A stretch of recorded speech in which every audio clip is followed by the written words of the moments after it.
Picture a rubber band being stretched to its limits, the tension building, every fiber stretched to its utmost capacity, just waiting for that moment to snap back into its original shape.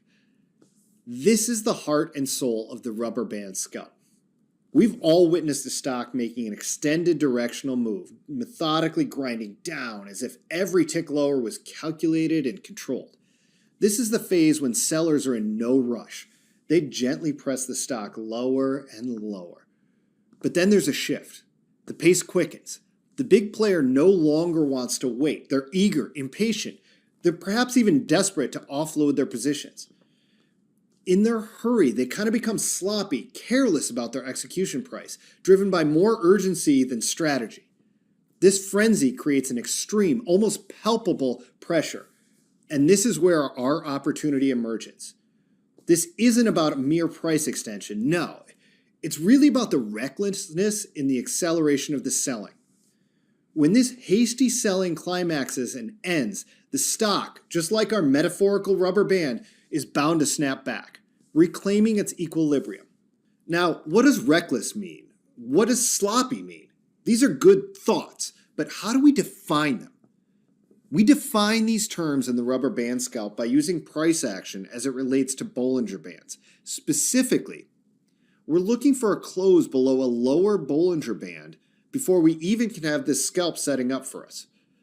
Why Bollinger Bands? Well, Bollinger Bands measure standard deviations from a moving average. So what they really measure is extension, the sloppy extension. They're a measure of how far that rubber band is likely to be able to stretch before it's just too much. Our role? It's to seize the moment, to ride this powerful wave upward. And how do we identify this very moment of opportunity? We watch for that one resilient green candle, breaking free, clearing the highs of not one, but two or more preceding candles. As soon as we have a candle that clears the high of the prior two candles, we're looking at a 1 minute chart here. So when one 1 minute candle clears the prior two 1 minute candles, creating a double bar break, that's our cue. And we don't wait. As soon as we have our entry criteria, we step into action. We're buying aggressively on the offer without even waiting for the candle to close. In terms of protecting our capital, this strategy is clear and it's very uncompromising. We place a hard stop, a mere 2 cents below the low of the day. We operate with a conviction that the sell program has culminated and our snapback candle has set the floor. We're in for a scalp. If this trade doesn't work the first time for us, we can reset and we can take it one additional time if it sets up for us again in the same stock. But this is a 2 strikes and we're out trade. 2 attempts and that's it. But while our entry is aggressive, our exit is actually very methodical. We're going to partition our exits into thirds, ensuring that we capture profits while also giving our trade the room to breathe and expand. We seek a risk-reward ratio initially at 1-to-1, and then pushing further 2-to-1. Finally, we allow the stock to take us out of that last third of our position into VWAP. The beauty of this approach, it's symmetrical. What works in a bullish scenario is just as effective, but in reverse for bearish setups. Overall, in the vast ocean of trading, amidst the chaotic waves of price actions and market movements, the rubber band strategy stands as a lighthouse, guiding us to seize those rare yet powerful opportunities. It embodies both the calm and the storm, the patience to wait and the aggression to act. Embrace it, perfect it, and enjoy letting this trade work for you. In terms of stats, this strategy has an accuracy of around 60 to 65% and a reward to risk ratio of 1.6 to 1. When you're winning nearly 2/3 of the time and your winners are 60% larger than your losers, you have killer edge. Execute it consistently, and it's hard to lose money over time. Now let's check out some examples to bring it more to life. We won't show the Bollinger Bands on these charts because they really just kind of cloud the example. We kept the charts clean.